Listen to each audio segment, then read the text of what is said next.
Hello, first grade. It's Miss Olita, and today we're going to read another story together.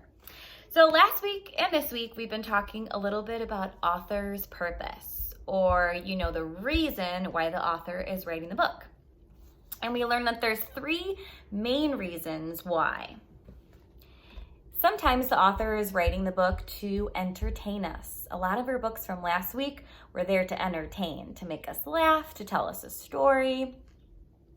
Sometimes the author is writing the book to persuade us, to convince us to believe in something or to do something, just like in yesterday's book from Miss Diaz about squashing bugs. And sometimes the author is writing the book to inform us or to give us information and facts. And this is the type of book that we're going to read about today.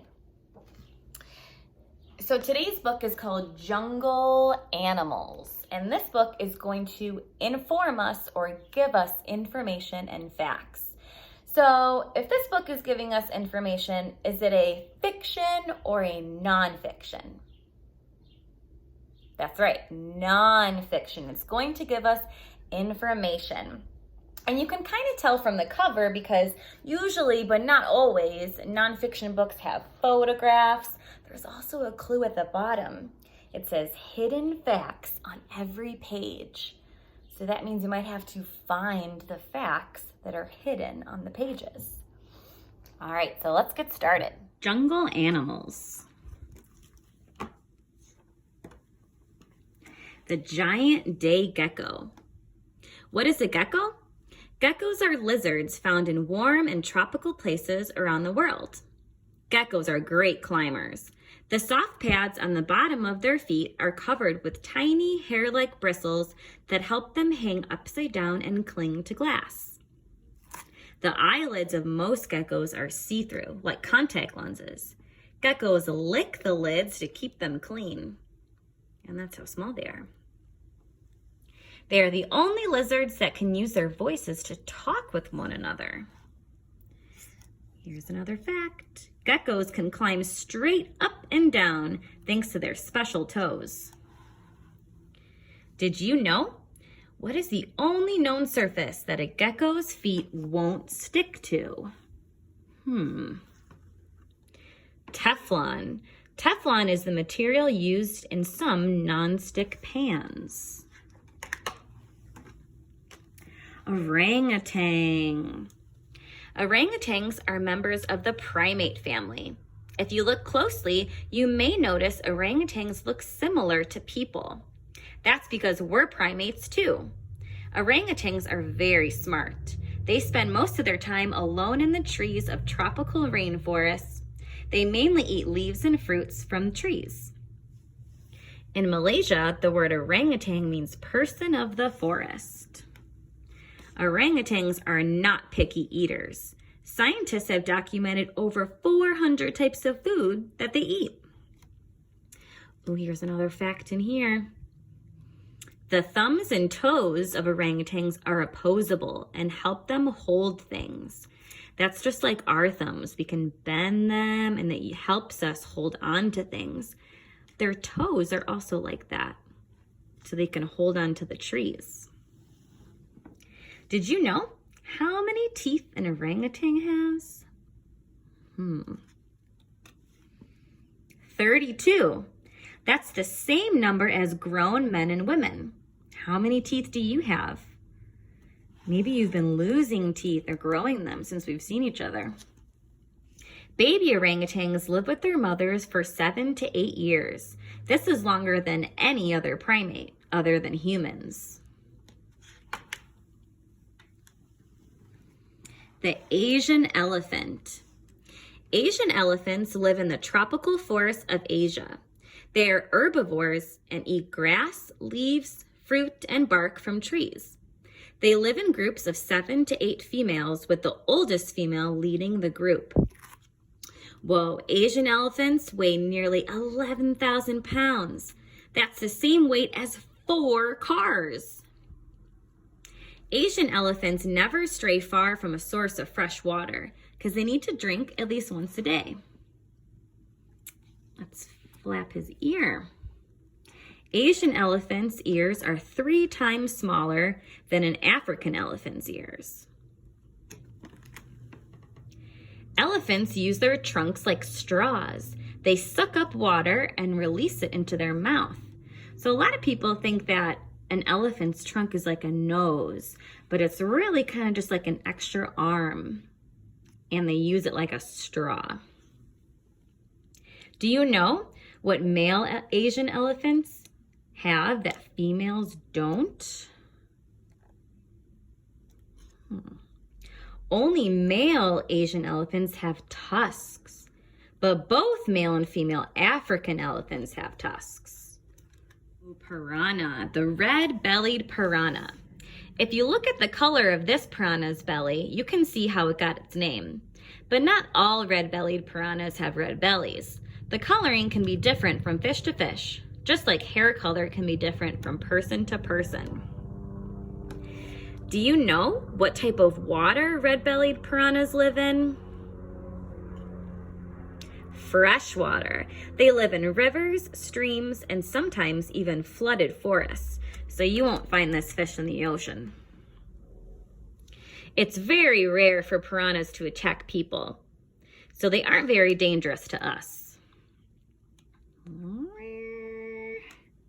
Red-bellied piranhas have a mouthful of razor-sharp teeth and a big appetite. And this is how big they can be. The red-bellied piranha can grow as long as 8 to 15 inches. I think you might know this one. A group of fish is called a school. Red-bellied piranhas swim in schools. The poison dart frog. This tiny frog may be one of the most beautifully colored creatures on Earth. But don't let its size and beauty fool you. These frogs have poison that is found on their skin, so they're very dangerous to touch.